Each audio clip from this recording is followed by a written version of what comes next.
আমরা আমাদের অর্থনীতির প্রাণভোমরা চট্টগ্রাম বন্দর নিয়ে কিছু কথা বলতে চাই। সম্প্রতি লালদিয়া টার্মিনাল বন্দর ব্যবস্থাপনায় বিদেশি অপারেটর নিয়োগের যে সিদ্ধান্ত সরকার নিয়েছে তাকে আমরা মেরিটাইম সেক্টরের ভবিষ্যৎ বাংলাদেশ মেরিটাইম ইউনিভার্সিটি জোরালোভাবে সমর্থন জানাই। কেন আমরা এই সিদ্ধান্তের পক্ষে?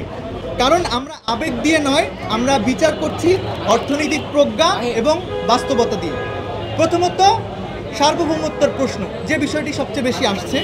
অনেকেই বলছেন বিদেশি কোম্পানির আসা মানে দেশ বিক্রি হয়ে যাওয়া। একজন মেরিটাইমের ছাত্র হিসেবে আমরা বলছি এটি একটি ভিত্তিহীন চক্রান্ত করে প্রকাশিত বুলি। আমরা বন্দরের মাটি, জলসীমা এবং মালিকানা 100% বাংলাদেশ সরকারের হাতেই থাকছে। নিরাপত্তা, কাস্টমস, ইমিগ্রেশন সবই দেখভাল করবে আমাদের নৌবাহিনী এবং সরকারি সংস্থা। বিদেশি অপারেটররা শুধু কারিগরি সেবা দেবে এবং লজিস্টিক্স পার্টনার হিসেবে কাজ করবে।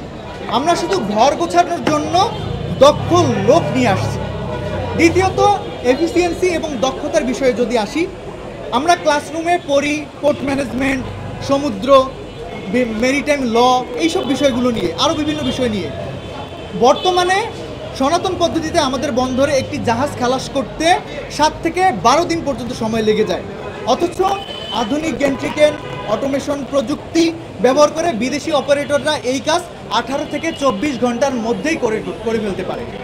পদ্মা সেতু, মেট্রো রেল এবং এলিভেটেড এক্সপ্রেসওয়ে নির্মাণের গর্বিত অংশীদার বসুন্ধরা সিমেন্ট। এছাড়া আমাদের এনসিটি এবং সিসিটি যে টার্মিনালগুলো আছে, এগুলোতে আধুনিকতা নিয়ে আসবে বিদেশি অপারেটররা। বায়াররা সময় মতো তাদের পণ্য পাবে, আমাদের গার্মেন্ট শিল্প বাঁচবে। এছাড়া আমাদের বিভিন্ন ধরনের শিল্প বাংলাদেশে তৈরি হবে। তৃতীয়ত একটি গুরুত্বপূর্ণ বিষয়, সেটি হচ্ছে সিন্ডিকেট ও দুর্নীতি। আমরা জানি যে বন্দরে বছরের পর বছর ধরে কনজেশন আর কৃত্রিম সংকট তৈরি করে যে সিন্ডিকেট ও অবৈধ লেনদেনের পাহাড় গড়ে উঠছে। বিদেশি অপারেটর আসলে সেই দুর্নীতির দোকান বন্ধ হয়ে যাবে। আসবে স্বচ্ছতা। যারা আজ বিরোধিতা করছেন, খোঁজ নিয়ে দেখুন, তারা হয়তো এই অদক্ষতার সুবিধাভোগী। চতুর্থত বিনিয়োগ ও মুনাফা। লালদিয়া টার্মিনাল হচ্ছে বিল্ড অপারেট ট্রান্সফার বিওটি মডেলে তৈরি হচ্ছে, অর্থাৎ সরকারের পকেট থেকে কোনো টাকা খরচ হবে না, বিদেশিরা বিনিয়োগ করবে। আপনারা জানেন এখানে যে প্রতিষ্ঠানটি নিচ্ছে তারা 500 মিলিয়ন মার্কিন ডলারেরও বেশি এখানে ইনভেস্ট করবে। তারা অবকাঠামো বানাবে, সরকারকে কী করবে? আয়ের ভোগ দিবে। অবকাঠামো বানাবে, নির্দিষ্ট সময় পর পুরো বন্দর আবার আমাদেরকেই দিয়েই তারা চলে যাবে। বাংলাদেশের যে আউটারেজ থেকে যে জাহাজগুলো আসে, এটা আসতে 12 থেকে 14 দিনের সময় লাগে। কিছু কিছু জাহাজ যাদের হচ্ছে যে মামা চাচা খালা নাই, তাদের হচ্ছে যে এই সমস্ত জায়গায় তারা যারা টাকা দিতে পারে না, তাদের হচ্ছে আপনার আরও বেশি সময় লেগে যায়। কারো 25 দিনও লাগে, 30 দিনও লাগে এক একটা আপনার অ্যাঙ্করেজে এসে পণ্য খালাস করার জন্য।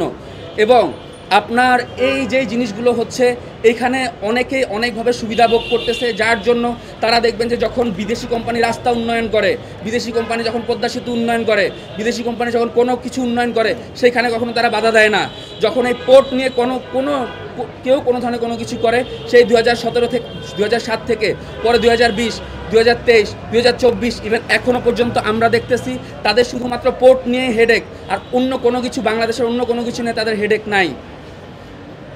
এবং অনেকে আবার বলতেছে যে এই যেই যদি এপি মোলার, মানে গতকালকে কিন্তু আমরা একটা সংবাদ সম্মেলন দেখি যে এখানে বলে যে এটা নাকি ইসরায়েলের সাথে কানেক্টেড, ইন্ডিয়ার সাথে কানেক্টেড, আমেরিকার সাথে কানেক্টেড, বা যাদেরকে আসলে মানে এইভাবে তারা প্রচার করে যে সমস্ত জিনিস বাঙালি খায়, যে যদি বলে ইন্ডিয়ার একটা পণ্য, তাহলে বাঙালি যেভাবে এটা একটা উগ্রবাদিতায় পরিণত হয়। যদি তারা বলে ইসরায়েলের কোনো জিনিস যেভাবে উগ্রবাদিতায় পরিণত হয়, যদি বলে আমেরিকার কোনো জিনিস যেভাবে তারা উগ্রবাদিতায় পরিণত হয়, তারা মানুষকে জাস্ট উস্কাচ্ছে। আমরা এর তীব্র প্রতিবাদ জানাই।